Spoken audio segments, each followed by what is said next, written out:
Good morning, dear viewers. Assessment is a fundamental aspect when talking about learning and teaching processes. For that reason, in this video, I'm going to talk about traditional and alternative assessment, and then a short interview to teachers and students. I hope you can learn something new here, so let's start. Traditional assessment refers to the long-established methods of evaluating a student's learning and performance in an educational environment. To assess and evaluate a student's knowledge and mastery on and about certain topic, standardized tests, homework assignments, quizzes, and exams are frequently used. Alternative assessment refers to a diverse range of evaluation methods, different to the traditional ones. Alternative assessment are focused on capture a more holistic view of a student's knowledge, skills, and abilities. This kind of assessment meet objectives such as use real-world application, critical thinking, creativity, and problem solving. Some ways to demonstrate knowledge are portfolios, role plays, and the task, among others, allowing students to show their potential through taking their own decisions and receive instant feedback. Traditional assessment is like following a predetermined path, where students are evaluated through standardized tests and exams. On the other hand, alternative assessment is like exploring an unexplored territory, where students' progress is assessed through creative projects, presentations, and real-world applications. The second one is that traditional assessment is similar to a strict ruler measuring only a single dimension, while alternative assessment allows and capture students' diverse abilities, skills, and potential.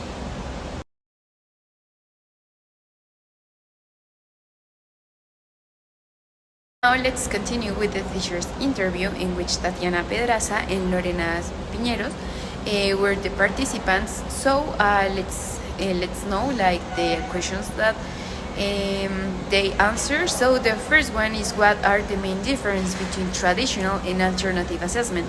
The second one, which traditional or alternative forms of assessment have you used? The third one, have you got good results using both types of assessment, and why? And the fourth one, which of both do you prefer more, and why? Well, the main differences between traditional and alternative assessment has to do with the performance the student um, carries out during the development of the exam. Whereas a traditional assessment is focused on answering questions, for example, in a test, filling gaps, matching exercises, multiple choice, true and false activities. So, alternative assessment encourages the student or challenges the student like to demonstrate learning process into a contextualized way and into the completion of different communicative tasks. Well, the principal differences between traditional and alternative assessment are like, first of all, the traditional assessment focuses on like certain scores that are obtained through tests, especially tests. In those ones, students are asked for very specific information about a certain topic that has been studied in class. And basically, what the teacher does is to check if the student has acquired the knowledge at the end of the term or the course, depending on what has been evaluated. And it is mostly like reflected in terms of numbers or letters, so that the student can be kind of like classified in the level that that he or she is based on the knowledge acquired. So mostly tests. On the other hand, the alternative assessment focuses on different options and using different resources for teachers to know not just if students understood the topic or if they got some sort of knowledge. It is also about checking the process, like if a student has achieved some specific goals, even if those are not the same that another student has achieved. So basically, this one can be a little bit more analytical and particular based on students' improvements and students' needs. Well, so absolutely, teachers or professors are used to using both type of assessment. Why? Because on one hand, we prepare our students to take standard examinations. So, and in standard examinations, so some of the parts cert is like centered on traditional ways of evaluating. So, and in the process of the learning process, we opt to having a formative assessment or alternative assessments in which the students prepare projects, answer questions, prepare any other type of instruments. So I have used both, for example, a paper-based examination, but also projects and activities where the students have to demonstrate so what they have for the learn and that they make use of different high ordered or high thinking skills and other type of sub skills. Well, I have used both. I would say that traditional assessment is part of our daily life. I mean, if we want to get a promotion or get a job, or if students want to graduate, for instance, it is necessary to take international tests, which are like standard for a specific, let's say, level in terms of language proficiency. Therefore, I have used these kind of tests like to train my students in these specific purposes. And also when I want to check like some specific knowledge and part of the content of the course, I also create and develop some tests in my classes. And apart from that, I have used alternative assessment with different options, like for example, creating projects, tasks, even including peer assessment or self-assessment. So it's not just part of obtaining a grade, but what about the improvements, difficulties, and areas to work on that others and students themselves see in terms of the progress they have had. So what I mostly include in alternative assessment is projects, presentations, and something that has been developed and created throughout the process and throughout the course that I'm teaching. Definitely. So by opting or by adapting or by using them, of course, with a careful and started way of administering this type of assessments. So we have, or I have gotten the results I wanted. And also because there is a pre-preparation phase or activity in which the students are like projected to be able to complete this type of test. And also the frame of time is an important or a predominant component in the development or in the completion of all type of exams. Definitely, yeah, as I have definitely applied both and administered both ways of examination, so I have gotten the results and the objectives I have pursued. Well, if you ask me if I have got good results, I would say that, like as everything we put into practice, there are some advantages and disadvantages. Traditional tests are super effective to identify, for instance, the level of a student or certain abilities in specific skills. So that has been positive because I have been able to demonstrate students specific areas to work on based on test results. And at the same time, it has been useful for as I mentioned before, like preparing students for international tests. However, sometimes it's a little bit hard because we want to like stop following traditional education. So maybe that has been the downside, that we still continue doing that and it's part of like the world's necessities nowadays. So maybe that has been the downside.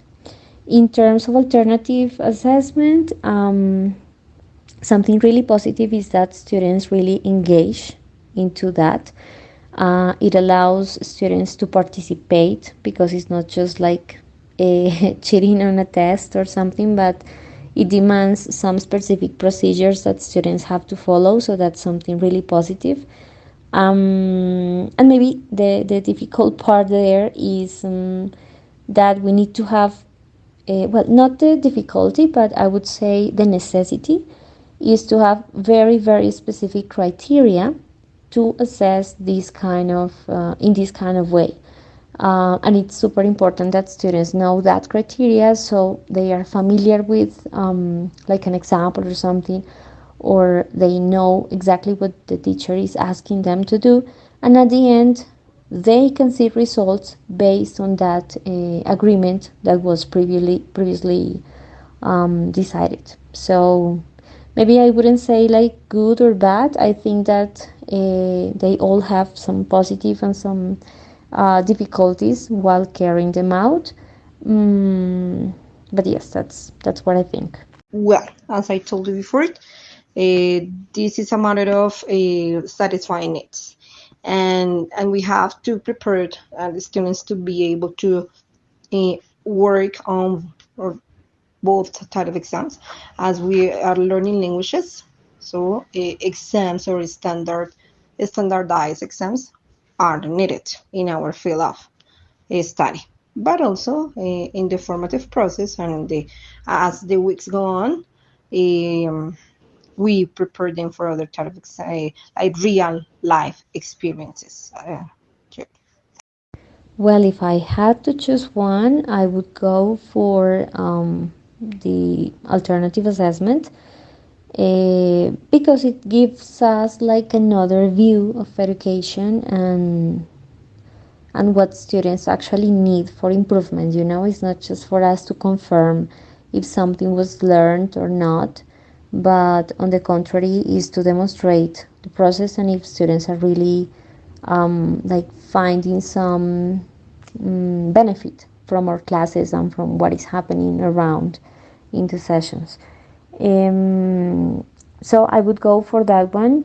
Nonetheless, I think that it's important to include both. You know, like we cannot disregard traditional methods or traditional theories because those have had a great impact in education, and we can turn that negative impact they had and we can make it useful. So I would say that combining them is like the most effective way of being sure if students are approving or not, if they are achieving the goals of the courses or not.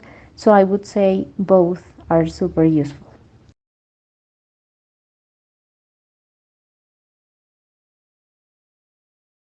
Last but not least, let's continue with the students' interview in which Laura Perez and Oscar Gamboa were the participants. So the questions were: which type of assessment did you have in school and which one do you have in university? And the second one, which of both do you prefer as a student? In my school, I had both assessments. Sometimes we used a traditional assessment, and sometimes we used alternative, because we did have quizzes and things that we have to write. But sometimes we also did activities in group, and we did some role plays and videos and presentations and stuff like that. And in university, we mostly have traditional assessments, but sometimes we also do some activities that um, can be alternative assessment as well. At school, I had mainly traditional assessment because what they wanted to do was just answer questions about memory and things related to the facts. There were no critical thinking or something different. And at the university, it was more encouraged to have critical thinking, to make products, to do some role plays. And so I would say at the university we had Alternative assessment. As a student, I prefer alternative assessments because I think it's more fun to learn with activities that are not only quizzes and things like that. And I think I learn better when I have these kind of activities. As a student, of course, I rather alternative assessment, although I think traditional assessment is also useful because if we want it or not, we have to remember some facts. We cannot answer just out of nothing. But taking into account the reality of our countries, I would say it's better to have traditional assessment to encourage critical thinking. That's it. Thank you very much for watching this video. Hope see you soon. Bye.